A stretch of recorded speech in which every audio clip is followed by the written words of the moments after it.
It is time for Around the 412 with Smitty and Tyler.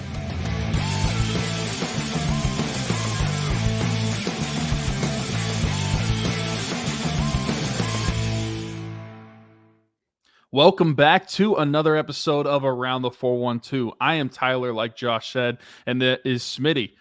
Be sure to go follow us on all of our social medias, TikTok, Instagram, Twitter, YouTube. So subscribe to us there. Around the 412 at all of it. And also, as well, go check out all the links that we have in the description of the shows. We added a new league last week because we kicked off our Rocket Around the 412 GoFundMe for year 6 of the mission. In the past 5 years, we've been able to, with all the help of all of you, to be able to raise over $25,000 to help children in our 724-412 area. And along with that, we are going to continue to find individual families to help out, but also connect with the Salvation Army in Rochester, PA, to be able to help out some of the kids from their foundation as well. And so if you want to go check that out, the link is going to be at the top of the description of each and every show from now up until December.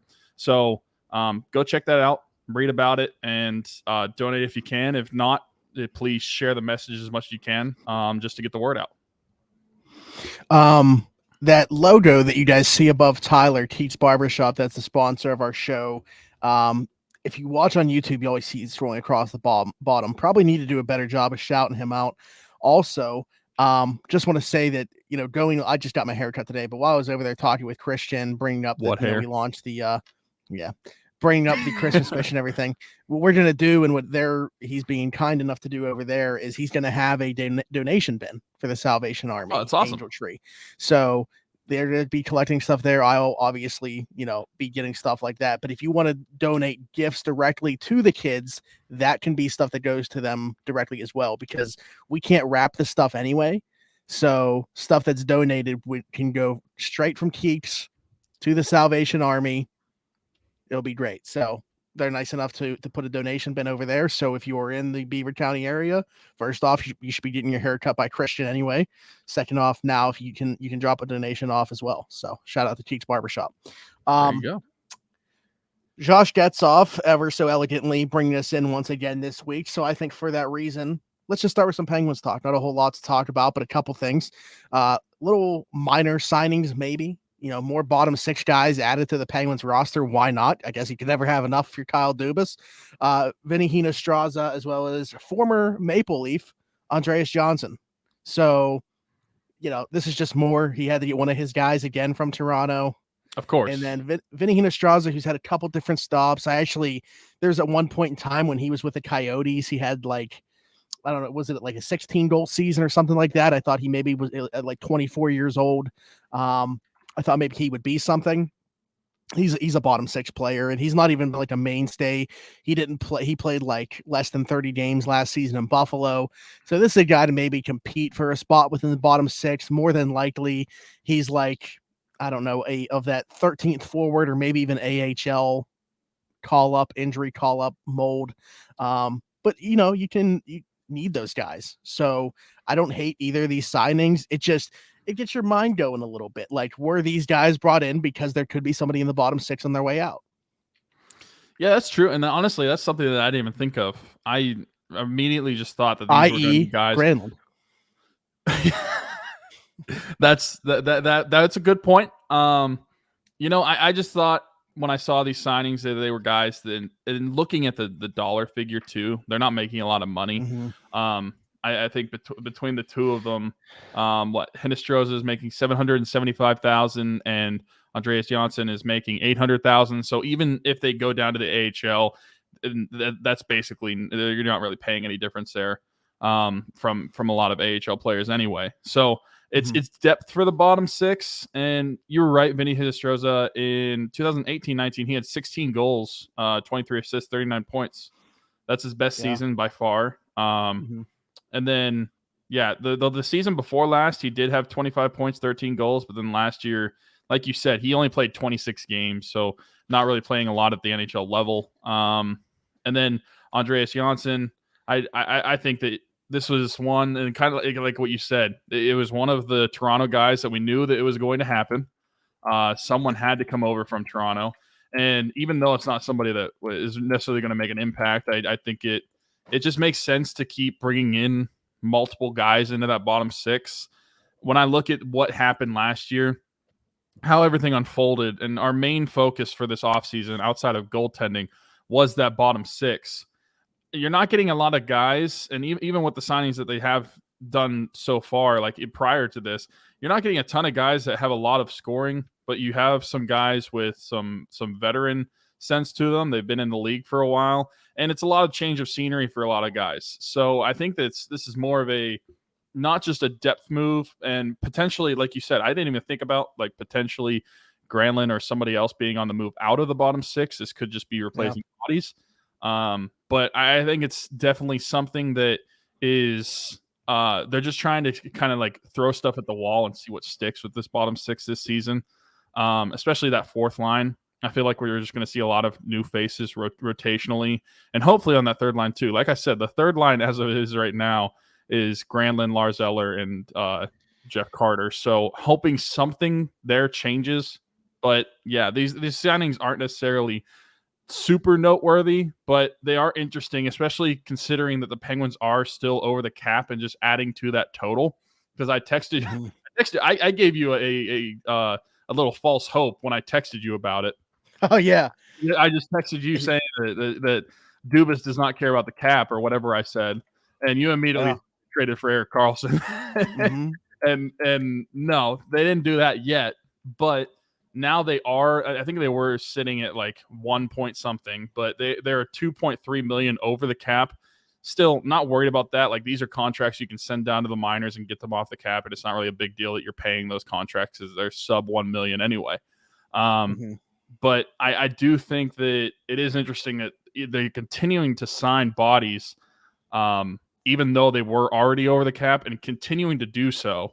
And I'm curious to see if this is it for Kyle, at least from a forward perspective. Like, are we looking at the group of forwards that we're going into the season with? And if that's the case, the bottom six is different, but I don't necessarily know if it's better than it was. You're from what I see at your forward group, you are really relying on them to have a repeat year from last year from the top six. You're basically saying, like, we need you to score everything. We improved a little bit defensively on the back end or on the bottom six, but besides that, we're not going to provide much of an offensive tick. So we need Sid and Gino, and then 36 and 7-year-olds to continue to have point per game seasons, and we're going to continue to not score, is what I see on the surface. Now, the things could change. Some of these guys could have good years. I mean, Alex Nylander could have a good year. But I think that right now, as I look at it, I don't know that I'm confident that I can say that we're necessarily just overall better than we were a few months ago in the forward position. Yeah. Just real quick, I want to know, because I mentioned Straza had that 116-goal season. Andreas Johnson had a 20-goal season back in 2018 as well. So, in his time with Dubas obviously saw something there. What's interesting, though, is even despite that, obviously an outlier, the highest total he had other than that was 13. He's a defensive-minded forward, so he kind of fits what they've kind of built within that bottom six. I agree with everything that you said. I think they're actually going to be way better defensively, though. I don't think it's just a slight upgrade defensively that they have within their bottom six. I think they're significantly better from a defensive perspective with what they brought in. But I will say, I still don't like the idea, and hearing him talk today, it seems pretty much in stone that Lars Eller is 3C. I mean, if you heard him in his media availability today or saw, clips or people quoting him or anything like that, it sounds like he was brought in to be that guy behind Sid and Gino. And from a defensive perspective, I think you can still trust him to go and do that and take on those assignments. But offensively, he doesn't provide what I think you need from a secondary option. And that is not just in the goal scoring department, but in the playmaking department. I just don't think he has that within him at this point in his career offensively. I mean, he's 34 years old, and it's not like, okay, and he's not the caliber of player of like Sid or Gino at this stage of their career. He's an old 34-year-old. He can't turn. Like, I don't even know how else to say that. Like, literally, like, you watch him skate, he can't turn. I really struggle to see the vision with him offensively. Maybe I think what you need to have happen for it to work offensively, and I mentioned it last week. One, I want to bring up Drew O'Connor because he's going to arbitration, and also it's literally the last day to possibly be, which I think is interesting. We'll talk about that in a second. But really, what I think needs to happen for that line to provide secondary scoring is Nylander to pop off. Like, I think he needs to live up to that pedigree of being an 8th overall draft pick and tap into that potential, which, like, you watch him, he passes the eye test, right? I think we both agree on that. You watch him skate around last year. I know, like, the numbers aren't going to jump off the page, but he looks confident when the puck is on his stick. He doesn't seem to mind being the guy crossing the blue line with the puck. And he likes to shoot. So I think that if he has a year where he scores, 15 plus goals, like, he's going to have to be that guy to make or break the third line. I don't know how you feel about that, but I'll let actually you touch on that, because then I want to talk about Drew O'Connor's arbitration. So what do you think about Nylander? Is he the one guy that, if you're looking at the bottom 6, you can maybe get some goal scoring from? But yeah, he's the one that I just mentioned too. Like, when I looked at the bottom 6 forward group they have now, I don't see a ton of scoring on the surface. The only one that I think that has a real potential of being a true scorer in that bottom 6 and has the scoring touch is Nylander. And granted, that is with the pedigree that he has of being that 8th overall pick. But like you said, he does pass that eye test. You could tell from whenever he's on the ice, when we watched the games last year, that he is not quite the same as the other bottom 6 forward. He has a little bit more skill than them offensively. He has a little bit more skill with the puck on his stick than they do. I think that in a more full-time role in the NHL, and granted, I don't know what his line mates are going to look like, but I'm hoping he will be able to drive the offense on whatever line he's on, because that's the guy that they're probably really relying on to drive offense in that bottom 6, because you got nothing from Granlund last year. So unless there's a complete 180 turnaround, you got nothing there. I will say this too. I'm a little bit worried if we see him be a regular in the lineup if Granlund's still on this roster. Yeah. And what's tough, and it's so stupid, but you just talk about the contract that he has, and it's like, are they going to play him just because of that? Even though he is a liability on the ice. I don't know how much that actually weighs into a general manager / coach's mind, whether they play a player or not because of the contract that they have.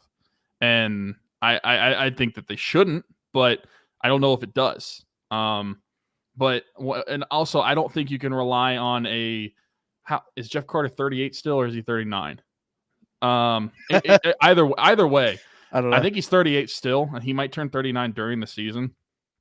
But I don't think you can rely on a 38 to 39-year-old Jeff Carter to really drive offense anymore in that bottom 6 as well. And he could be a big liability this upcoming season. His birthday's in January, so yeah. Despite, he scored 13 goals, which is fine. And if Jeff Carter has that's the thing. I'm going to say he's on the third line, but that line's probably going to play more like a fourth line role anyway.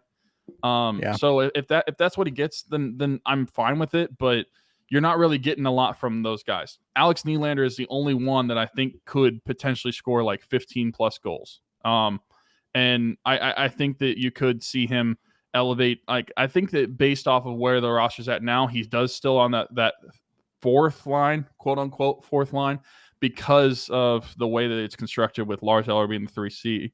And then I think you have Granlund and Carter on that line as well. I think he could elevate to that. And we even saw him elevate to the top 6 a little bit last year on the Malkin line. So he has scoring touch. That's the only one on the surface that I think will have scoring touch to open up this season.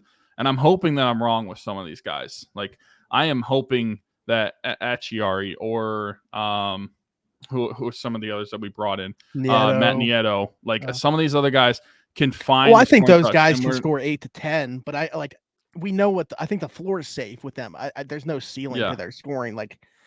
So that's the problem. I feel like, because you're really relying on like Sid and Gino and company to really just repeat what they did last year. And I don't think, as much as I believe that they can do that, I don't think that's something that you want to do or should want to do going into a season. You shouldn't want to rely on your 36-year-olds to have to score 90 points again. the goal should be easing the burden on those guys as they get, older. But here we are. They're relying on them just as much, if not more, over the last couple seasons. Drew O'Connor's arbitration case, I wanted to bring up to tie in with the last thing. Does it mean anything to you, the fact that he's going to arbitration? It's the last day that it possibly could be.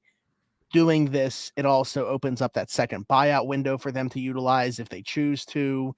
We've already touched, a couple different episodes on how Kyle Dubas feels about the buyout, but I just didn't know if you thought they were keeping this door open because of an Erik Karlsson potential move. I don't know if that's why they would be keeping it open. I personally would hope that's the reason. I mean, you and I have been very vocal about being on board with Erik Karlsson to Pittsburgh. That could be the case. And I don't know what Drew O'Connor is going to get in arbitration because he hasn't really been a full NHL guy. So I don't know. Or are they dangling his rights? They could. They could, especially with like I said, the guys that they brought in 2 more guys this week, and they're already over the cap. I mean, that's a lot of bodies, and some of them have to go to the AHL. I already know that, but what are they going to do with all the bodies that they have? So maybe they are dangling his rights and looking to see if there's a trade partner out there. Maybe he'll get packaged in the Erik Karlsson trade. Who knows?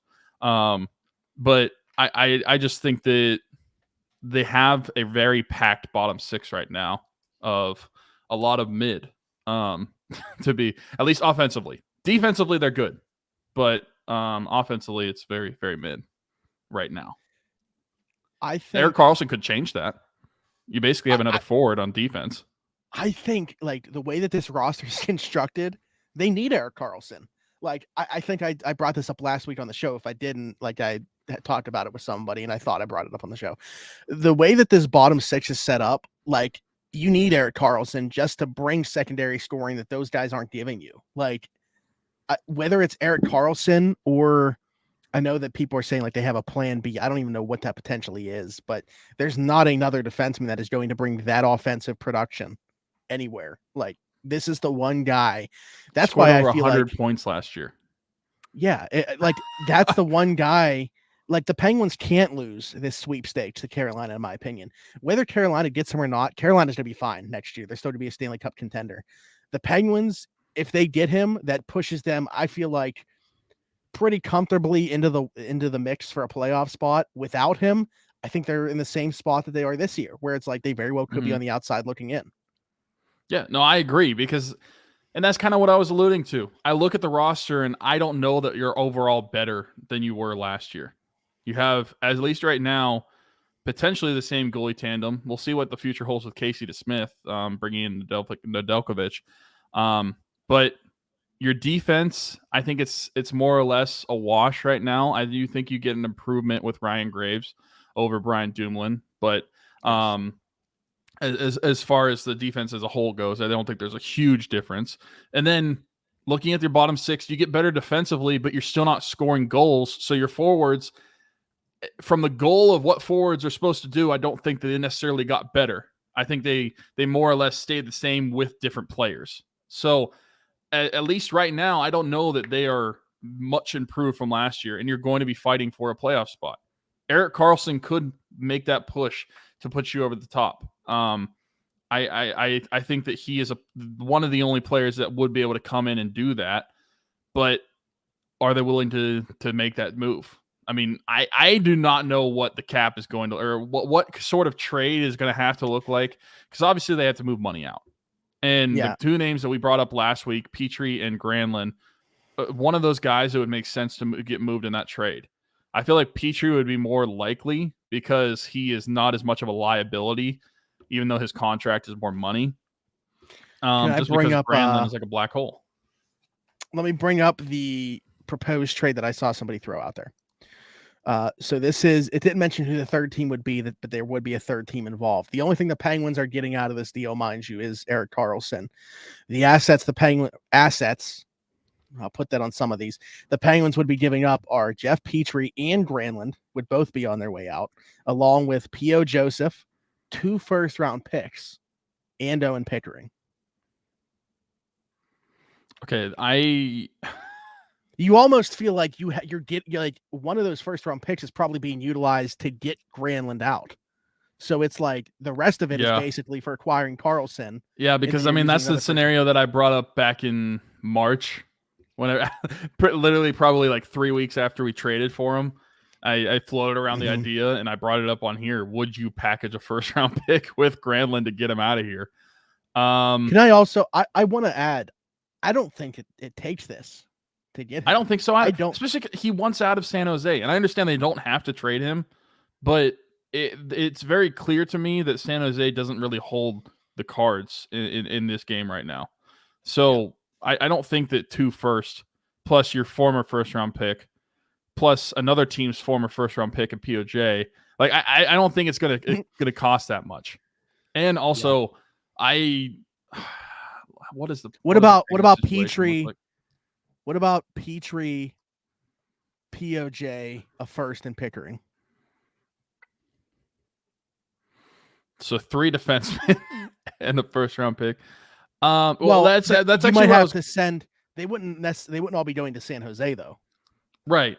And that's actually what I was just going to look at. Like, what do I think the defense would look like without these guys, and who's taking their spot? The tough thing is, I would rather dump Granlund's contract, but it has to be Petrie just from a construction perspective, because you're not paying $6.25 million to the third pairing right-handed defenseman. Yeah. No, that's why I love the part in the first trade where you get rid of both. Yeah. And honestly, like, I know 2 firsts is a lot, but if you take out Pickering and POJ and you said Petrie, Granlund, and 2 firsts, like I'd be more open to listening to that. My issue with this is I'm assuming because we're getting rid of both of those contracts, there's not being retained salary on Karlsson's deal, right? Because it doesn't say that in this, at least. I don't know what you think about. I'm not. Maybe they're going to. They're going to the 2 different teams, so maybe there is this salary. I don't know. Well, yeah. I mean, there has to be. There's no way. Like he would be the biggest contract on the team. I'm not interested. I'm not interested in Karlsson unless there's a minimum of 30% retained on it. So if he's making around like $7 million, I don't know exactly what his contract is. He's making 11 million a year for the next 4. Okay, so it'd be like 7.7 million. I think that's good. Like between 7.5 and 8, I can live with. Yeah, I agree. And I think that just looking at the defense right now as it's constructed, what we think the starters are going to be. So I think you still have Chris Letang and Ryan Graves on the top pairing. And then I would assume that you would put Karlsson and Petrie or Pettersson together. Not Petrie. You have to. I think, like I said last week, I think, and I know that this is high praise for Pettersson. I know a lot of people don't view him this way. I think that's the best defensive, just as a defenseman partner, that Erik Karlsson will have had. Yeah. Yeah, no, I agree with that too. I think Marcus Pettersson is the unsung, I don't know if I can necessarily say unsung hero, but he's the most underrated player in that defense right now from the fan base perspective, because they don't value his defense. I think he is Brian Dumoulin of 2016 right now. That's literally what I was going to say, is because Brian Dumoulin, and I remember saying this on Twitter, Brian Dumoulin in those cup runs, like 16 to 17, I would say, even though like Letang is clearly the number 1 defender, like he's the number 1 D, Brian Dumoulin is the best defender on the team. And it wasn't close. I think that's the case with Pettersson right now. And I do think that if you trade for Karlsson, you do get worse defensively on defense, but I think the offense doesn't matter. Like the amount of offense you're going to be driving at that point, it doesn't matter if you get worse defensively. Like he also he doesn't have to play defense a lot. Like it's not like he spends a lot of time. When he does have to, it's obviously not good, but he doesn't spend that much time doing it. Like they're pretty much consistently. Yeah. And they're always in the neutral zone or in the offensive end. Like very rarely does he have to. Yeah, and that's why like I think this trade makes a ton of sense, because I'm looking at on Daily Faceoff right now, just looking at what the projected like lineup looks like. And with that bottom 6 you have, you need to drive more scoring from the blue line. Regardless, even if they had a better bottom 6, I think you needed to drive more scoring from the blue line anyway. You can't have Letang being the only one driving offense from there. That was like the whole reason, supposedly, that we acquired Petrie, and it didn't work the way we thought. It didn't work. And to get that contract off the books, along with the potential like Granlund off the books to acquire Erik Karlsson, I'm all for that. Like we are all in from around the 4-2. We are all in on Erik Karlsson to Pittsburgh. By far. I'll say it again. I feel like they have to I feel like they have to land him with the way that the rest of the offseason went. I feel like they have to get Erik Karlsson. Yeah. Yeah. No, I agree. And I think that you figure out the money. That's Dubas's problem. But you have to bring in someone like that if you want to improve your team. Because I'm literally looking at the lineup right now from what it would look like for night one, and I just don't see a drastic improvement. I don't. I think that you have somewhat of like a wash, I would say, from last year's version of Zucker with Riley Smith. Like, obviously they're not the same exact player, but at least from a production standpoint, I think it's a wash. Mm-hmm. I think most of the bottom six, like right now, they don't even have Nylander in the projected lineup. They have Drew O'Connor, so maybe that one switches out. But then Noel Acciari, Matt Nieto, and that third line is what we were saying: Granlund, Eller, and Carter. That Granlund, Eller, Carter line is going to be terrible, and I think the rest of them is a wash overall because you get better defensively, but you don't improve on offense at all. And then the defense, you improved with Ryan Graves, but it pretty much stayed the same otherwise. I don't think that that's enough to get you over the hump. And from what we saw, especially like Florida in the playoffs, like they're not going anywhere. And I just think it's going to be hard to make the postseason again with the adjustments that's been made so far. You're really relying on a lot look in the of change of scenery to help these players out a lot. That's what you're relying on. Look in the division. New Jersey, I think, is going to take a huge leap next year. And they were ahead of schedule. Yeah. Carolina, obviously. The Rangers have the goaltending. Like, Shesterkin's always going to keep them in the mix. Look at what the Islanders did the second half of last season. I mean, Sorokin's always going to keep them in as well. Yeah. Fresh off a new contract. So, I don't know. I think they have to make this move to be relevant. And that's not even including Washington as well. Like, I'm not saying Washington. Yeah, I didn't say. I just don't know what to think about them next season. But I think if you're a Washington fan, you could be saying the same thing about the Penguins. Like, from the outside looking in, you could look at what Washington is right now and what Pittsburgh is and see a lot of similarities. You still have some more veteran guys that can score, but the rest of the lineup is very questionable. And we can't just use the fallback of the Penguins. And who's in net? They're always there. So that's a problem they have too. Yeah. Yeah, there's a lot of similarities. And we can't just fall back on the fact that the Penguins will somehow just at the end of the day find a way, because they always do. They didn't this past season. So that's out the window now. Well, I mean, if they play the Blackhawks, the second to last game of the season, we're not making the playoffs. No. Spent a lot more time on the Penguins than I thought we were going to. We're going to switch up. We're going to talk about the Steelers next. Just one thing to talk about. It's a contract, potential upcoming contract, and it's not Alex Highsmith. We haven't talked about this yet, but it just popped in my mind. Stay tuned. We'll be right back.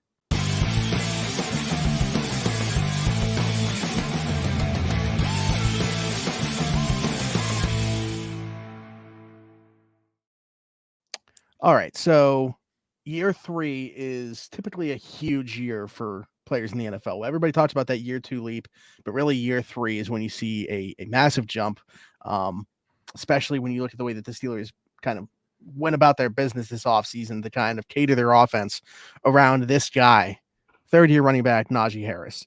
With it being his third year, this is the last year that he's going to play before they have to make a decision about a fifth-year option, and he will also be extension eligible after this season before year 4. We know how that typically goes with running backs. I think we're going to be in agreement on this, but man, does it suck to think about. Obviously love Najee as a person, love Najee as a player, but he's a running back, and the way that he plays running back, he's been durable. I will say that. I have to give him that. But I think a lot of the fan base is going to not like this conversation and disagree with us. I can't say I'm on board with making Najee Harris one of the highest paid running backs and giving him a new deal after his rookie contract expires. And I'm not either. So let's just rip the Band-Aid off. If you've been a fan of Around the 412 for a while, and if you've watched our live shows during the draft and just listened to us talk about football and the running back position specifically, you would know that neither of us are really fans of giving running backs contracts, big lucrative contracts. And there's reasoning for that.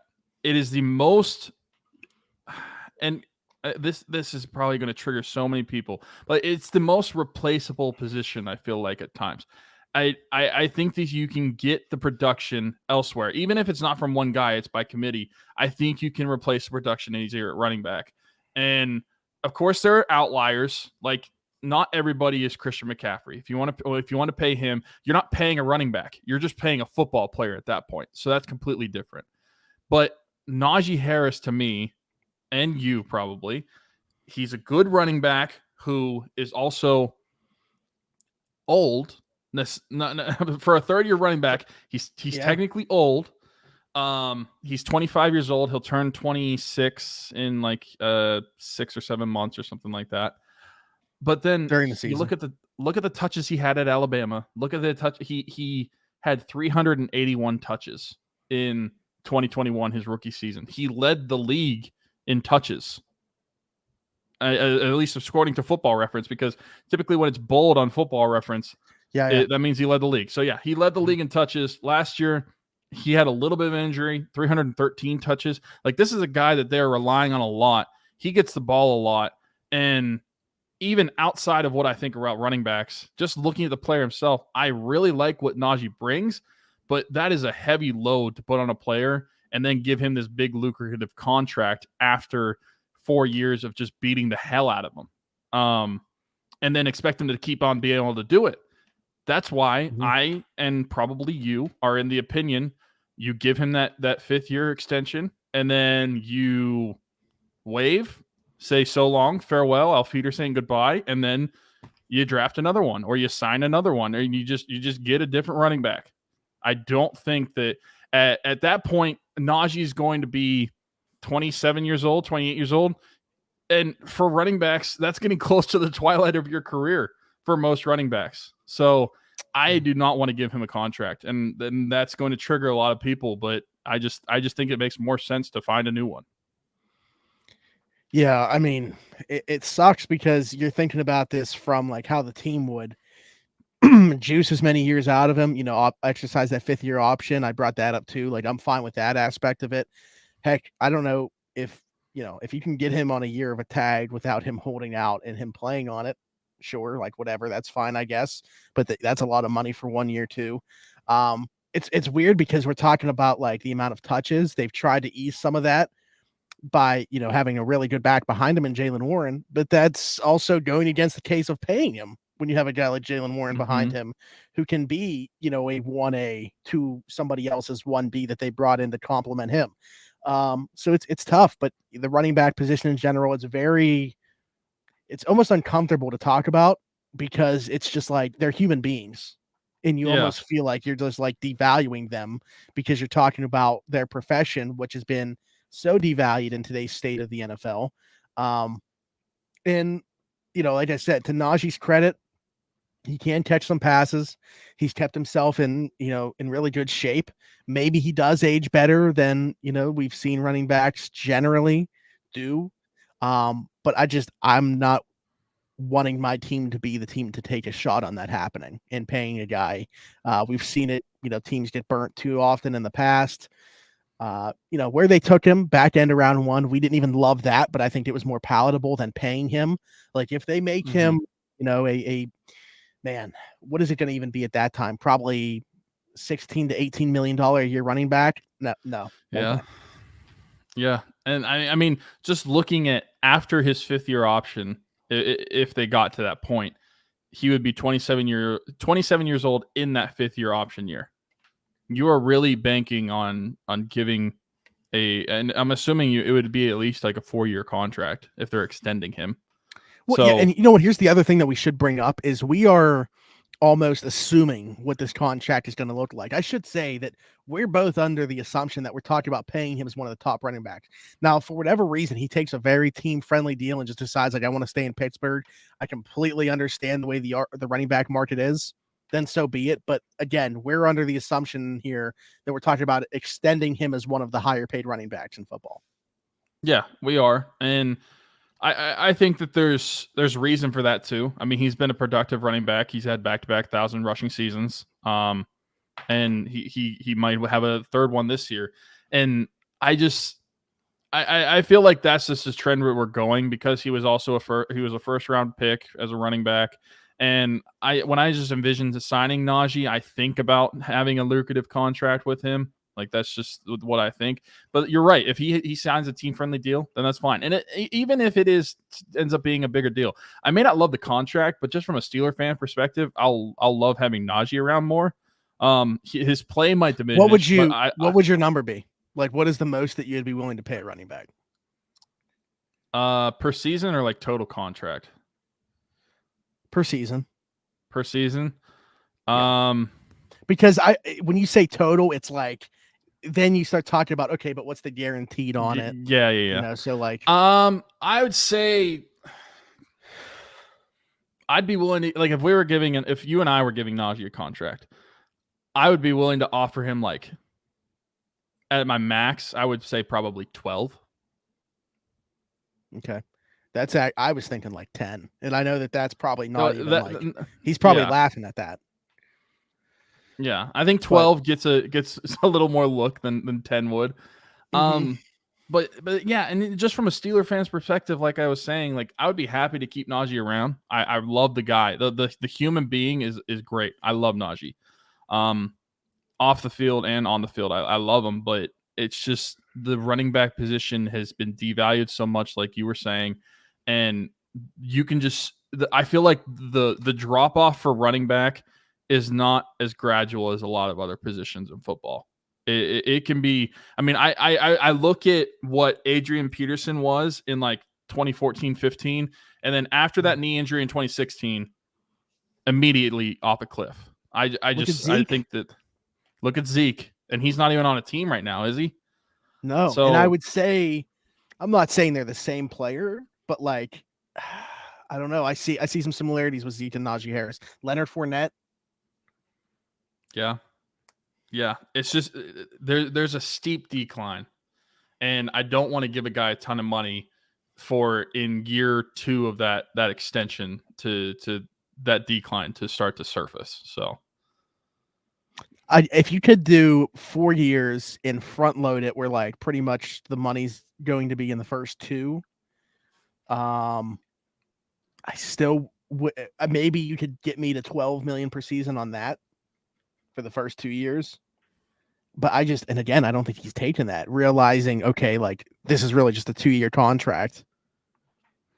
Yeah, and I'd be more open to extending him if they were going to do it after this season, and you bought out that 4th year of the rookie deal, and you basically like skip the 5th year option, and you just have that as a year of the contract, and then he only has 2 more years after you would have had him already. I'd be more open for something like that if it was after this season.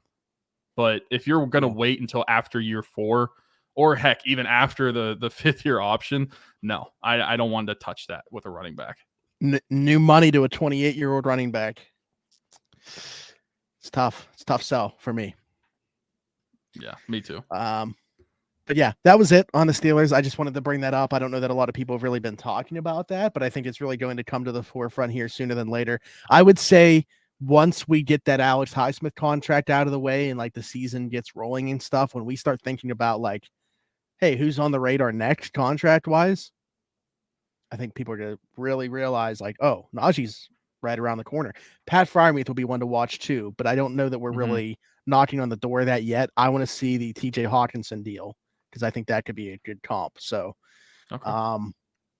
would be interesting to see. But yeah, real quick break again, and then we'll be back to talk about the Pittsburgh Pirates draft. They do take one of the 2 LSU kids. Thank God they didn't mess this up. We'll be right back to talk about it.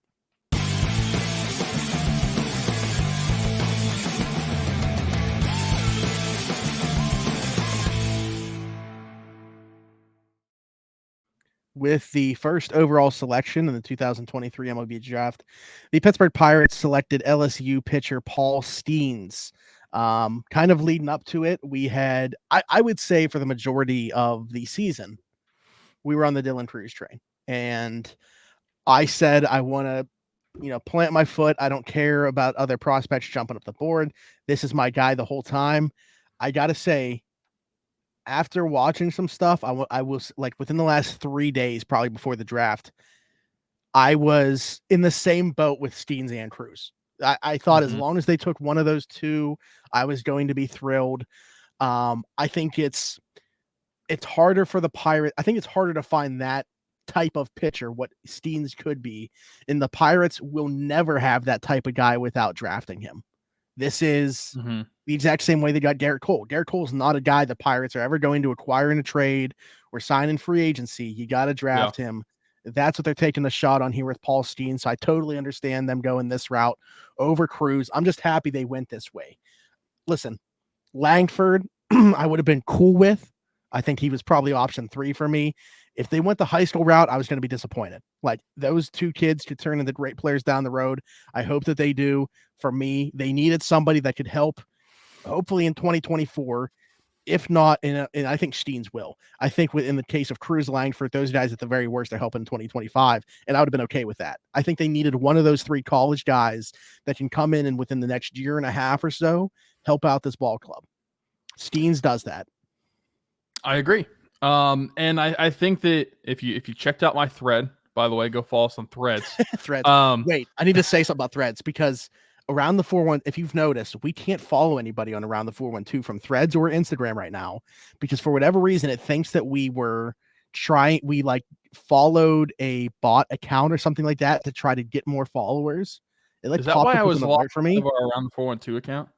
Probably. And it said it expires on the 13th. So 2 more days. But I'm like, what the heck what is this?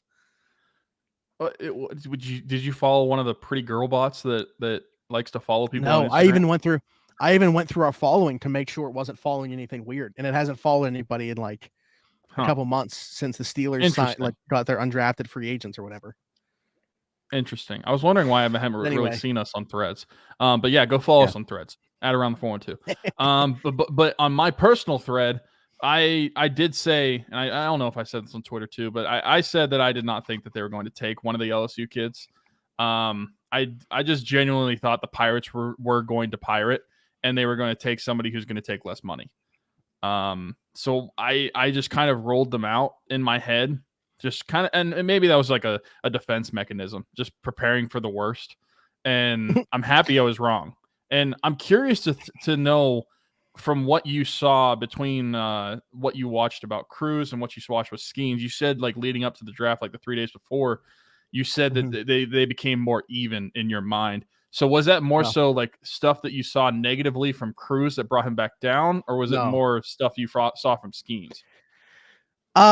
Well, I would say definitely watching Skenes more, but I'll say it's not even necessarily about the players. It was about where the Pirates are. Like I said, I just kind of started to feel like, I don't know how many shots they're going to have to get a Dylan Cruz, but they're definitely not going to have many shots to find a Paul Skenes, if ever.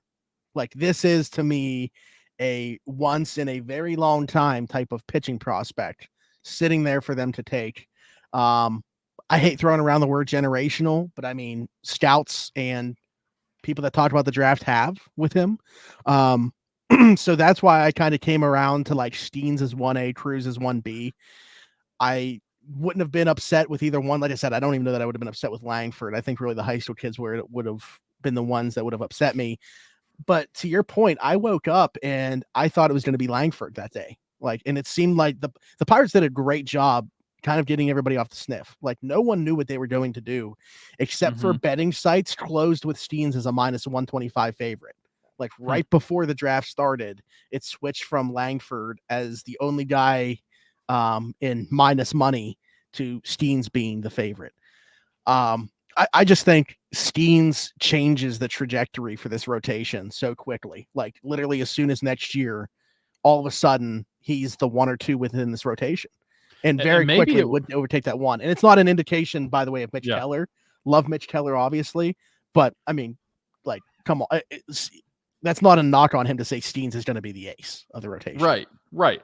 And maybe to your point, like I think that you could look at the case where the Pirates could have, going into the season, thought about Dylan Cruz was the guy, or maybe even thought about Langford or whoever else, and then watched the pitching and then looked at the pitching that they have in the minors and realized how much of a crucial need that is at the MLB level for them, and having more starting pitching because they've had those struggles this season. So I think that makes perfect sense for Skenes from that perspective. And you're right. This is a pitcher that you're going to get and and either, like you said, generational, and we don't want to throw that arm around or that name around because we don't know for certain. But from what we've seen, Paul Skenes is a dog. And he pitches like one.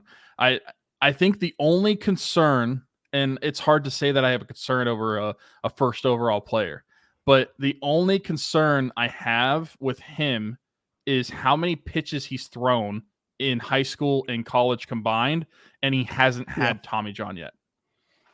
That's my only concern. Yeah. And I don't want to necessarily say, like, I'm not trying to say he's going to have Tommy John, but for how many pitches he's thrown, if he starts to get like elbow tightness or forearm tightness in the next like season or two, it wouldn't necessarily shock me either. Yeah. It's interesting enough that we brought up Garrett Cole. He's the only other one I can think of that had like a huge workload at UCLA, got drafted, actually ended up pitching some more within the Pirates organization that same season he got drafted. Mm-hmm. Next season only spent until June, right? Up and then came up to the majors. So like very quick ascension. And that's what I think that you're kind of looking at here with Skenes. And it's almost like the Pirates have every incentive for him to be up very early next year, as early as possible. He wins Rookie of the Year, they get an extra first round pick the following season. So every incentive to do so. I don't know how much because they say never to draft for need.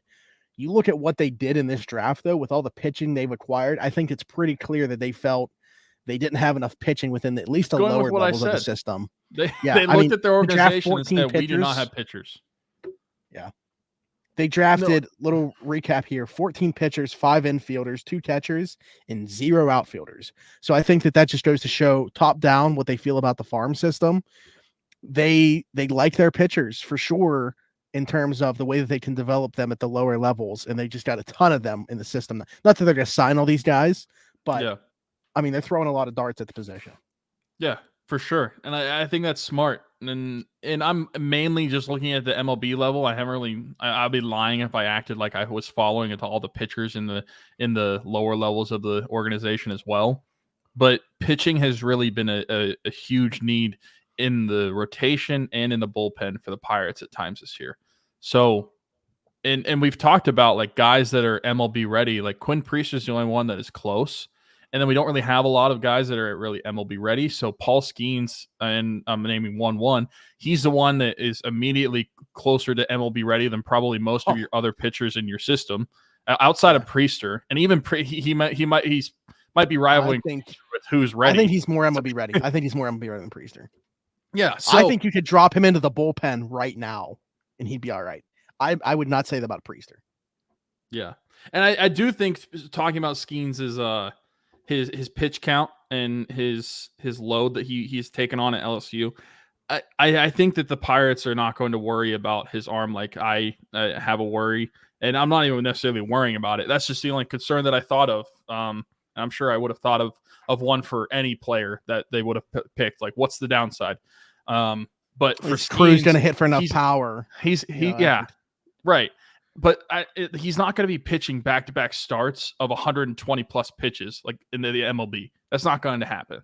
The Pirates are going to manage him better than that. So I'm sure that he is going to be a phenomenal pitcher, and I'm excited about the pick. Happy they picked one of the 2 LSU guys. Like we said, we reiterated. Like I thought going into head, I didn't even know if it was going to be Langford, and I know I should have known as soon as Pony mentioned Max Clark that was rolled out. But for some reason, that's the name I was being drawn to. Is like I feel like this is going to be a Pirate, and the reason is because he's a high school kid who will probably take like $2 million less than any of these college kids.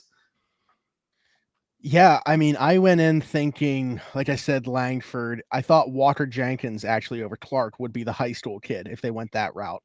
Um, but so to your point that you mentioned earlier about like thinking the Pirates were going to pirate the money aspect playing into it, they do normally spend like all of their pool money. I'll be curious to see what these deals come out as though, because so they had 9.75 million as the slot value for 1-1. They already had a deal in place with Skenes ahead of time for 9.25. So you're even getting a savings on that first pick. So I thought, man, they're going to throw money at some high school kids the rest of this draft, but they didn't. Like a lot of college arms were throughout the rest of the draft. Their second pick was a really curious one. Mitchell Jebb, just one home run last year, doesn't hit for power, really good hit tool, but really wonky batting stance and like rotation, or I said rotation, path of his bat, like really weird stuff, the way that he hits. Honestly, like I saw, Stilo is the one that pointed it out. Pretty Don Kelly looking, the Pirates' current bench coach. And it's, you know how his swing was. It's pretty off kilter, but good hit tool in college. Curious to see if it translates because of that. He's also a middle infielder, which we know Sherrington loves, and there's a lot of questions about him being able to stay in the middle infield, which also Sherrington seems to whatever reason gravitate towards. Cape Cod lead guy. This is the one I think the next one that I'm about to mention could be where they're throwing some money over slot. Is to get Xander Meath. I thought it was Muth. That would have been sweet to have another Muth in Pittsburgh. It's Xander Meath, high school arm. A lot of people have talked about, and I think it was Jim from North Shore 9 mentioning this is kind of like the right-handed version of them taking Anthony Solometto just a couple seasons ago, where it's like a really projectable body type. The velocity, he can get up to like 94 right now. But just the frame is very, very intriguing. He's like 6'6" right now as a high school kid. See if he continues to grow. That to me would be maybe where they spent some money. But again, going down the rest of the board, a lot of college arms, guys that you wouldn't think would have to go over slot. So I'm curious to see where this like pool money goes, because they normally spend the entirety of it. I don't know that that's going to be the case this year when you look at these deals, or who the. I'm sorry, I'm looking off to the side, and I'm really distracted because I really want to find this dude's swing. I'm very curious what it looks like now. Yeah, so Mitchell Jebb, Michigan State is what you're looking for. Look, as we're recording, I want a live reaction to what this thing looks like. Yeah. It looks like he should be batting in the 1940s. That's the best way I can describe it. Like if you take somebody who is trying to bat like they did pre-World War II, or like what you envision they batted like pre-World War II, that's what this dude bats like. Yeah, I think, but it's worked for him. It'll be interesting to see if it works, in professional baseball. But it's also interesting that he's kind of all over the map, prospect ranking wise. Like MLB Pipeline likes him. He was about where they took him at 42. I think they had him at 44, something like that. Baseball America, he's lower down, and then Fangraphs didn't even have him ranked, and they're like top whatever they do. So yeah, all over the map in terms of what he is as a prospect, which again is very Sherrington for sure. But to me, it's like, okay, I'm not going to sit here. Hold on, never mind. He swings like Honus Wagner, so we have a Hall of Famer. I literally just Googled what does Honus Wagner swing, and I watched a video, and this dude swings like Honus Wagner. I wasn't kidding. He swings like a pre-World War II baseball player. Not joking. We need to put that side by side now, because that'd be great. But I think, I'm not going to sit here and pretend to know a lot about these guys after pick 1. Paul Skenes makes the draft for me. Obviously they're going to need some of these guys to contribute in some way down the board. But to me, they won the draft the minute they turned in Paul Skenes' name. Yeah, no, I agree. And I don't think after that, I don't really think it mattered what they did from rounds 2 on. You got the guy at pick 1 correct. And I think that this is the one draft where, because we don't know the next time they're going to pick first overall. Like, we see the improvement. This is the one draft. And it's a lottery system now. And they won the initial lottery. So they did. So I think it's super exciting to bring in a guy like that. I wonder I don't know why my mind goes to this. What number is he going to wear? Is he going to stick with his LSU 20. number? Can't wear 20. I can't wear. Oh, yeah. He can't wear 20. Yeah. I don't know what he wore in high school or anything, but was he also 20 at Air Force? I don't know. Let's find out real quick. This is a quick Google search away. Let's see. At Air Force, he was 23. Oh, is somebody wearing 23 now? That's my favorite number. That'd be sick. I don't know. I genuinely don't know. Pirates roster.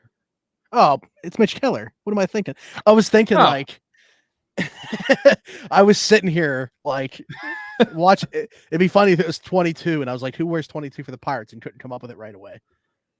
That's almost as bad. The All-Star game is tonight, and we're sitting here thinking about who number 23 is. Yeah, that's true. Sorry, I guess Mitch. he could reverse it. No, Davis is 32. I don't know what he's gonna do, but and the thing is, like a lot of players that are currently on the roster are still gonna be here. I'm telling you, Skenes is gonna be here by this time in 2024.